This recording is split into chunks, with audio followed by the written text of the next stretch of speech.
Pay-per-view fight week, we got UFC 306, Sean O'Malley versus Merab Dvalishvili. One of these fights that I've been waiting for a long time. And actually, one that I flipped my opinion on over the course of time after further research, after digging deeper into it. But that's only one of the 10 fights we're going to talk about today. We're going to go through, give you my early leans for every single fight on the card. We got 10 fights. Very, very slim card. For a pay-per-view, this card is not the best, but that's not really what they're trying to sell. They're trying to sell the Sphere. Main event is good, though. I love the main event. Co-main is okay. Women's MMA, co-main, And then you got Diego Lopes, Brian Ortega. But after that, it falls off pretty quickly. There are some decent fights just fight-wise, but name-wise, this card is pretty slim. So we'll go through. These are just my early leans. Stay tuned throughout the week. I'll give you my official picks if everything changes that week, or that video drops usually on Wednesday night.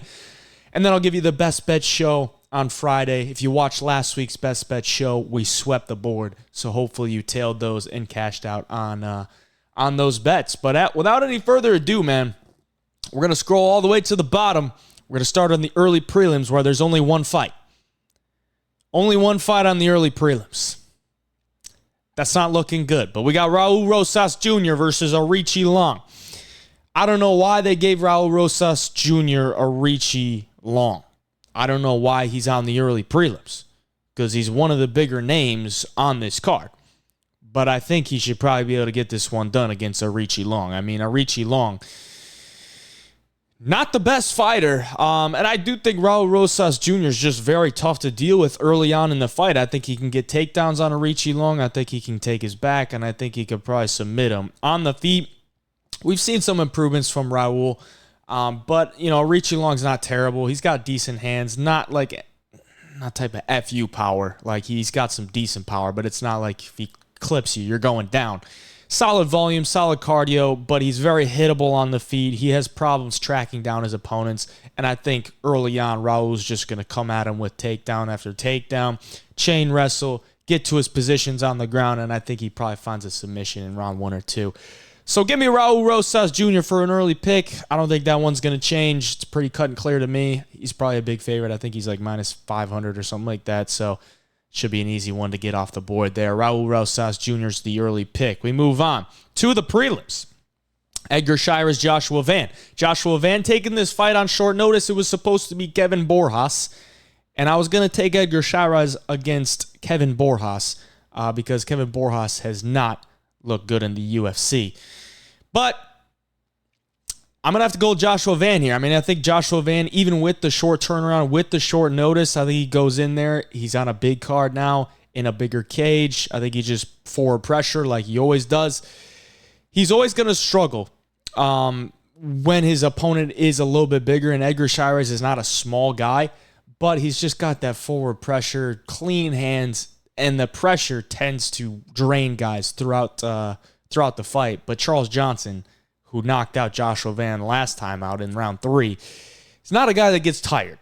I think Edgar Chairez will not look like Charles Johnson in round 3. He'll start to wear down, and Joshua Van should be able to pull off a victory here, whether it's a late round finish or a decision victory. He's going to be the more active guy on the feet. He's got sharper hands, improved takedown defense, improved submission defense. I think he should be able to get this one done. Pretty cut and clear to me. But I'm definitely going to do some further research, and maybe if I see something where Edgar Chairez could pull something off, maybe I'll flip it. But from right now, I think Joshua Van has this one in the bag.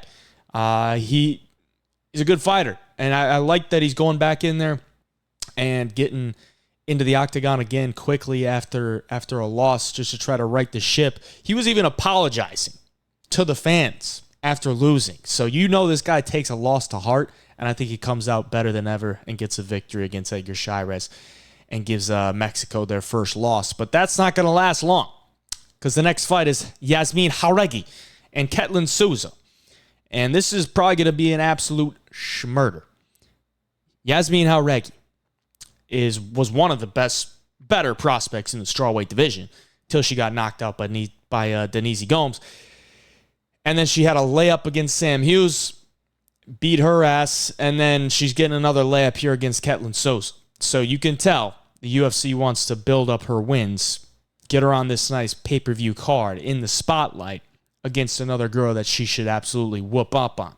Ketlin Souza was an ex-125er who got her knee shredded against Karine Silva, then moved down to strawweight where she should be. She fought Marnik Mann, who was absolutely terrible, an absolute punching bag, and she still couldn't finish her.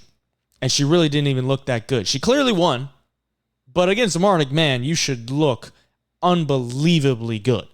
And she just looked okay. Like, she looked solid, but that's Marnik Mann. And now she's going against Jauregui, who's a much better striker, solid takedown defense, hits a lot harder, and she's got very, very clean hands. I think she should be able to piece up Ketlin Souza throughout the fight, if not finish her. Give me Yasmin Jauregui for an early pick. We are moving through these very quickly because they seem pretty cut and clear to me. There's a lot of big favorites, and we've known about this card for a while. It hasn't really changed, so these are opinions that I've had for quite some time. Jauregui gets this one done. Manuel Torres and Ignacio Bahamondes. This is where it gets a little bit dicey. Okay, because this is a pretty even fight. Ignacio Bahamondes is a solid fighter. Big dude, 6'3" for a lightweight is a problem. And he's got a great knack for just keeping his opponent at range, whether he's pumping the jab, pumping the front kicks, pumping the leg kicks. He uses his range very well. And he's got solid cardio, and he is very durable on the feet. He can take a shot. He has struggled a little bit with some takedown defense. But I don't know that Manuel Torres is going to be mixing in a bunch of takedowns here. We could see that from Manuel, though. He's not a terrible grappler. He has been submitted a couple times, and Bahamondes still improving that part of his game. But this is going to be a good fight. And it's not a name value fight, but it should be a good fight. I think Manuel Torres going to be dangerous early. The dude just throws absolute heat early, very fast hands, very fast overall. And I think if Bahamondes can survive the early onslaught, then he can find his way into this fight and start to take over. But I do think Manuel Torres can get this one done. I think he's sharp on the feet. I think he's going to be a little bit faster than Bahamondes, even though he's a little bit longer. If he can get on the inside, he can definitely clip Bahamondes, who has struggled with guys like Ludovic Klein. I mean, Ludovic Klein is very good, but he's also very short, and he was able to get on the inside, able to get takedowns on him as well, hold him down on the ground, just basically outmuscle him. Uses physicality. You know, Bahamondes is a tall dude, but he's not a very physical dude. And I think Manuel Torres, with his explosiveness, can actually exploit that in this one. And I think Manuel Torres can win the first round, if not knock him out, win at least half of the second round, and he can win 2 out of 3 rounds if he goes to the scorecard. So give me Manuel Torres. Give me the Mexico kid. On this card, man, if it's a toss-up fight, I got to go with the Mexican, okay? If it's a toss-up fight, I got to take the guys who are fighting on the card of Noche UFC because, you know, the Mexican fans will probably be cheering for them, and the judges will probably want to give the Mexican fighter a little bit of an edge. So give me Manuel Torres in this one for an early pick. Definitely one I want to look at a little bit more, but I think he should be able to get this one done. To the featured prelim, boys. Can't wait for this one. Who's going to win? Better question. Who cares who wins, honestly? I think Norma Dumont has a solid chance to win this one. Irene Aldana is going to have the advantage on the feet. She's got a very sharp boxing. Probably, I think she's one of the better boxers in women's MMA overall. Just the way she mixes up the body shots to the head. Her movement is pretty solid.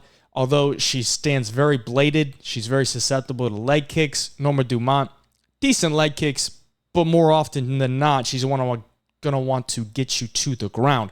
And I think she should be able to get her to the ground because she has like a 68% takedown accuracy. She's an ex-145er. She's very physical in there. She's really just going to try to charge forward, throw you up against the cage, and try to get you down to the ground.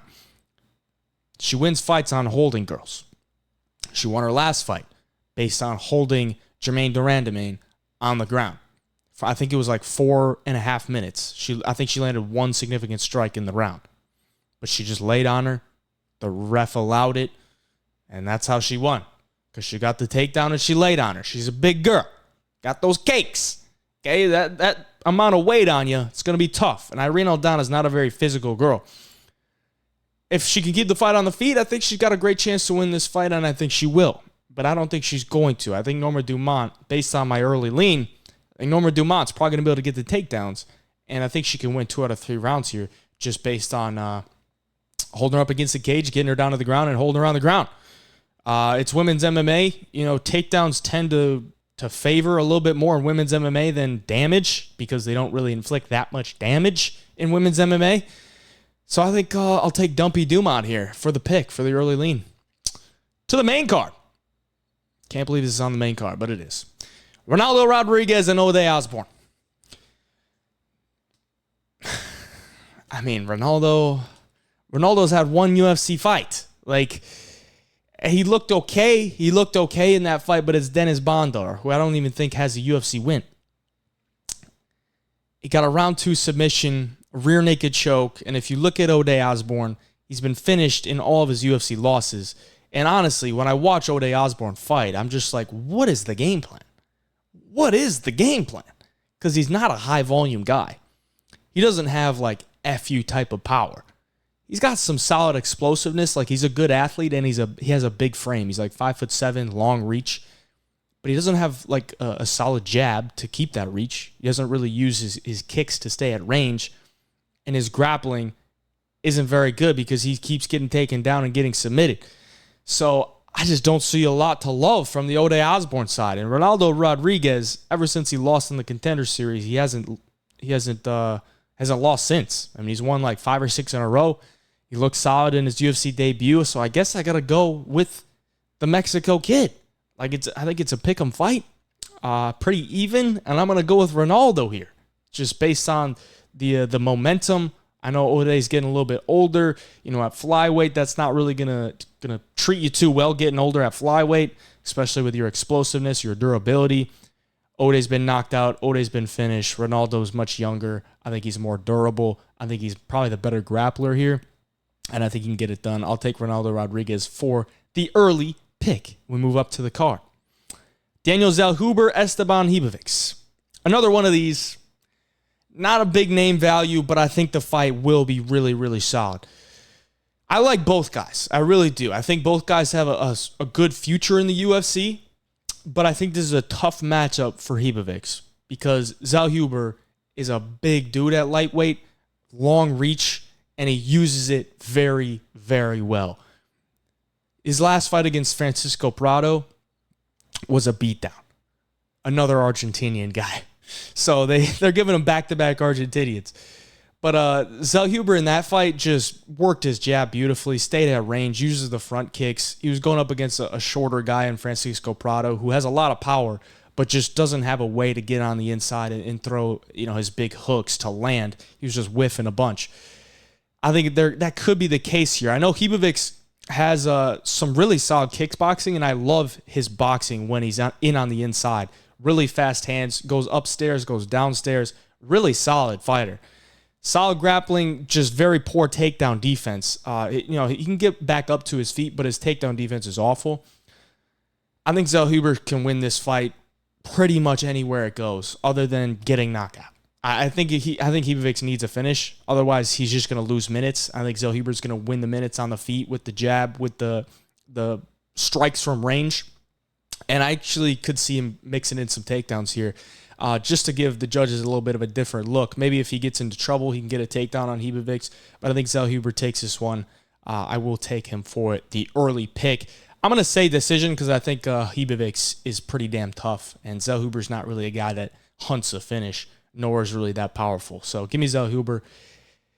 He's a good fighter, man. He's a good fighter. I think he will do well in the UFC. To the featured bout on the main card, Brian Ortega, Diego Lopes. Obviously, we saw this one lined up for UFC 303, I think it was. Ortega drops out. In steps Dan Ige on, 4 hours notice, something like that? 6 hours notice? I don't know. Very short notice. Diego Lopes won the first 2 rounds, lost the third round. And a lot of people are saying, if there's a 5-rounder, Diego's probably not looking good. Could probably lose. And that's true. But this is another 3-round bout. And we know Diego's one of the most dangerous dudes in round 1. Hammers for fists out of nowhere. I don't know where this dude's hammers came from. But they came as soon as he got in the UFC. Hammers on the feet. He's very hittable on the feet, though. That's the problem. He throws hard, but he's also very hittable, but he has a solid chin. Very solid grappling. I don't see Ortega, out grappling him unless it's later in the fight and Diego's, sort of gassed. But we even saw him against Evloev, and he was still looking good in the third round in the grappling. I think Diego will probably win the first round, probably the second round. Then it could get dicey in the third round. That's if it makes it that way or that far. I think Diego could actually finish Brian Ortega because we know Brian, he's a little bit of a slow starter, man. He could take his beating early in on the fight. He took a beating against Yair Rodriguez. Arguably could have been finished. That fight could have been stopped against Yair in round 1. I think it was a 10-8 on the scorecards.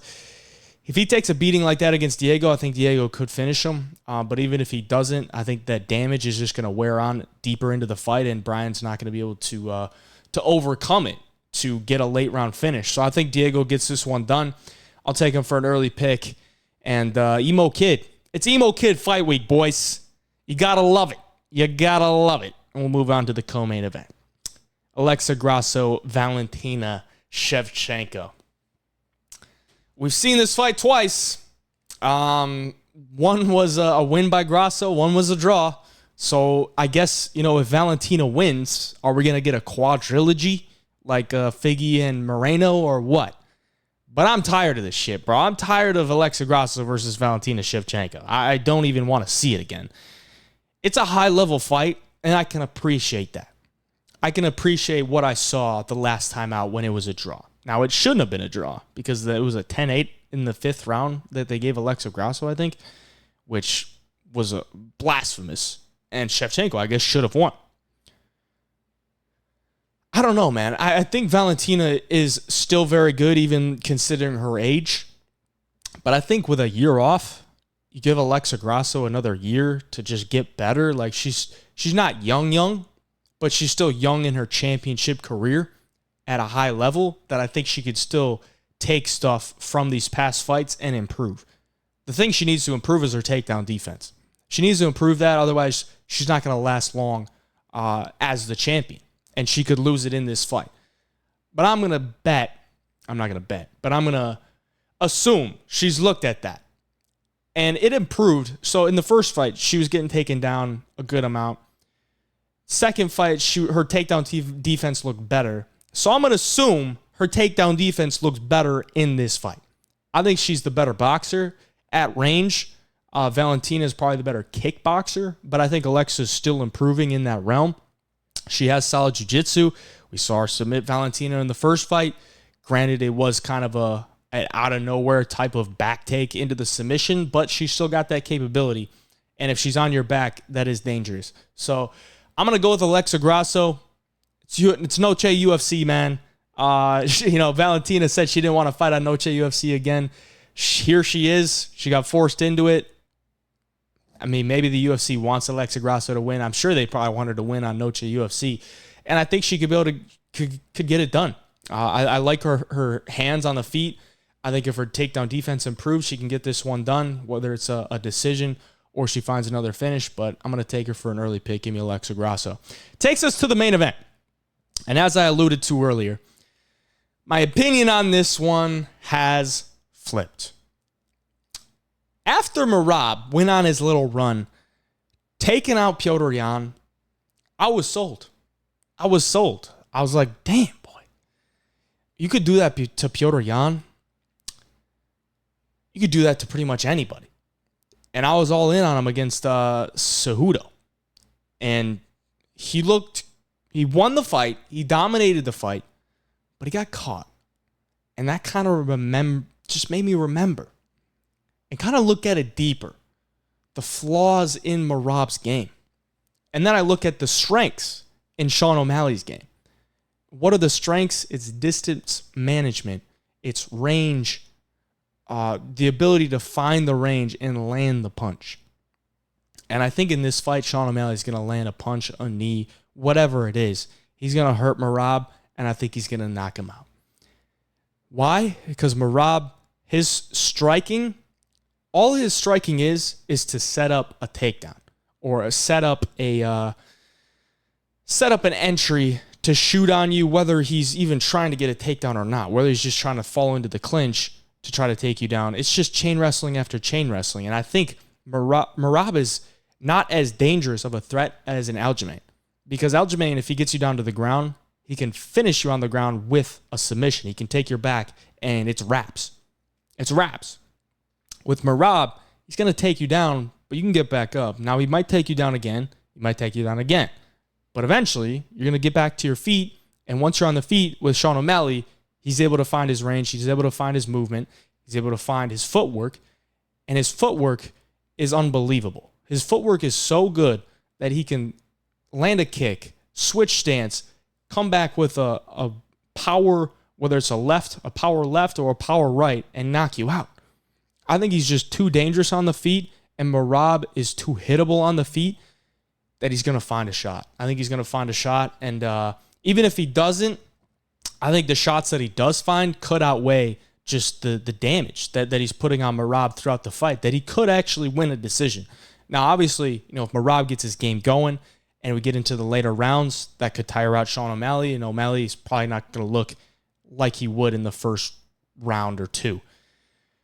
But I'm going to bet that, no, I'm not going to bet. I can't keep saying that because I'm not, these are not bets, but these are what I'm seeing.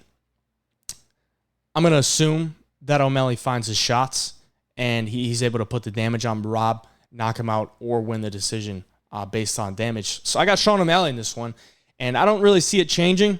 But my early way back, I was like, Merab, I think Merab's the best bantamweight in the world. I think he can beat anybody. I think he could ragdoll Sean O'Malley. But after I looked at it more, I think Sean O'Malley's got this one. I'm going to take O'Malley for the pick. That'll conclude the video. Stay tuned for the Dana White Contender Series breakdown coming soon for Tuesday.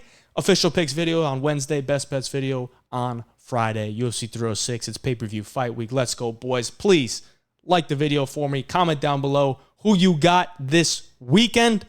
Appreciate you. Till next time. Hey, Jot Picks.